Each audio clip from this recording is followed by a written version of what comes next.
Hey everyone, it's Nico from Documenting Simple Living, and today I'm going to talk about fire cider. What it is, how to make it at home, and why you might consider consuming onions, garlic, ginger, peppers, all brewed for 6 weeks on your counter in delicious apple cider vinegar.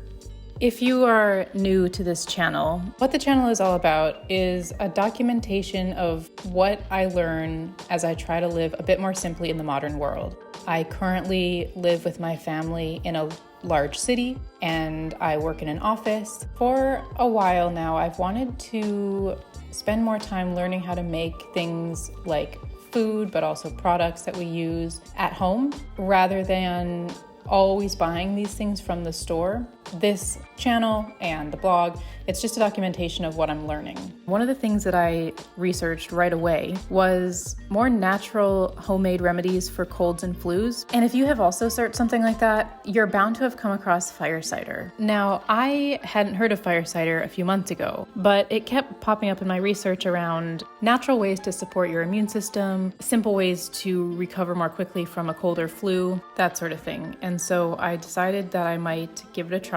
I was especially interested to give it a try because the ingredients that make up fire cider are super strong tasting, but also they're all individually really renowned for their immune supporting properties. Fire cider itself was actually coined by a really famous herbalist called Rosemary Gladstar, and she kind of coined the name fire cider as well as the most popular recipe to create it at home. But she is adamant that the use of apple cider vinegar and honey, or the use of apple cider vinegar and cayenne pepper, for example, are recipes that herbalists have been using for hundreds of years. And so she sees her recipe for fire cider as a continuation of that. So if you don't know what fire cider is, it's basically a brew that you make with very spicy ingredients. You chop up all these ingredients and you let them sit in a glass jar brewing in raw, unpasteurized apple cider vinegar for about 6 weeks. Then you strain it off and you consume, 1 to 2 tablespoons of this brew when you feel under the weather.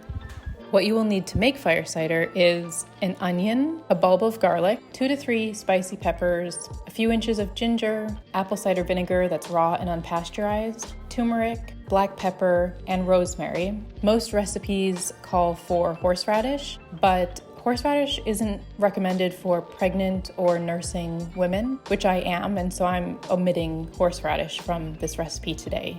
If you want the exact measurements for all of these ingredients, you can go to documentingsimpleliving.com and I have it written out there. But don't worry too much about the exact measurements. The goal is to chop up all of these individual ingredients and use enough of them to fill a glass jar, and most importantly, having enough apple cider vinegar to completely cover everything in the glass jar and fill the glass jar up all the way to prevent spoilage and that sort of thing. So while I am chopping everything up here, I am going to briefly go over all of the ingredients I'm using today and mention why they are great additions to fire cider.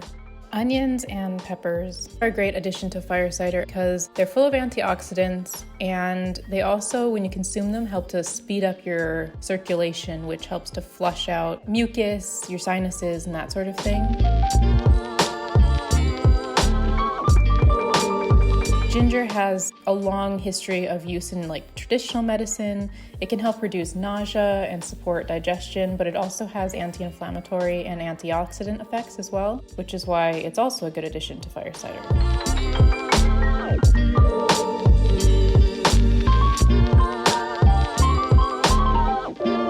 Garlic has long been used to fight off colds and flus. It's said to have antimicrobial properties, which can help our immune systems to fight off illnesses. And this is especially true for raw garlic, which is said to be most potent in supporting our immunity.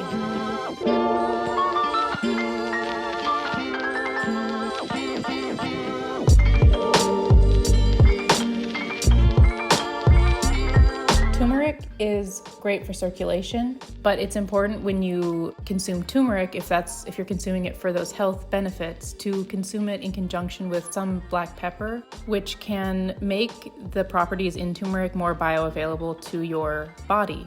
Rosemary is a really rich source of anti-inflammatory and antioxidant compounds, and both are supposed to help with your blood circulation, so improving your blood circulation, which is another great addition to fire cider because it helps to just speed everything up in your body and flush out sickness faster. Apple cider vinegar, especially raw and unfiltered, is a potent probiotic.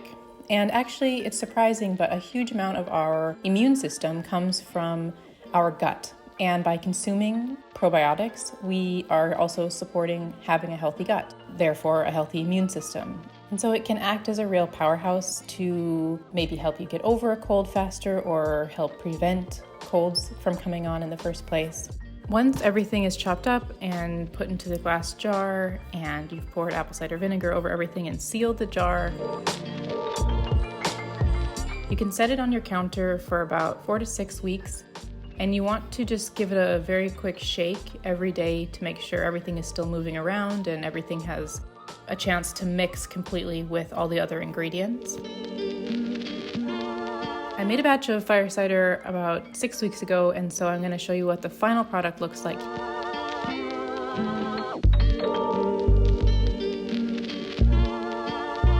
I'm just going to simply strain it off.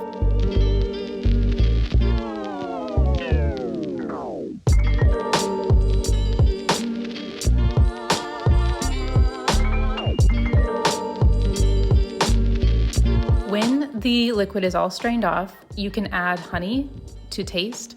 So just sip a bit and then add some honey. I start off with about a 1/4 cup of raw local honey, and you can add more if you want it a bit sweeter.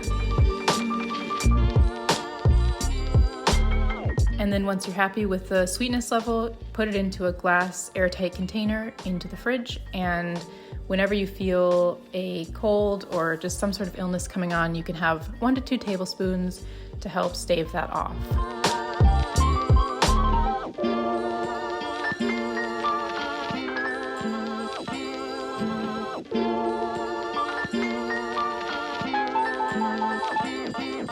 Now you can consume this actually in a few ways. I prefer to just get it over with and just shoot it back, but people also use it as salad dressing, or you can even use it as like a marinade, which might be quite delicious actually. I haven't tried that. I would love to hear what you think of the flavor.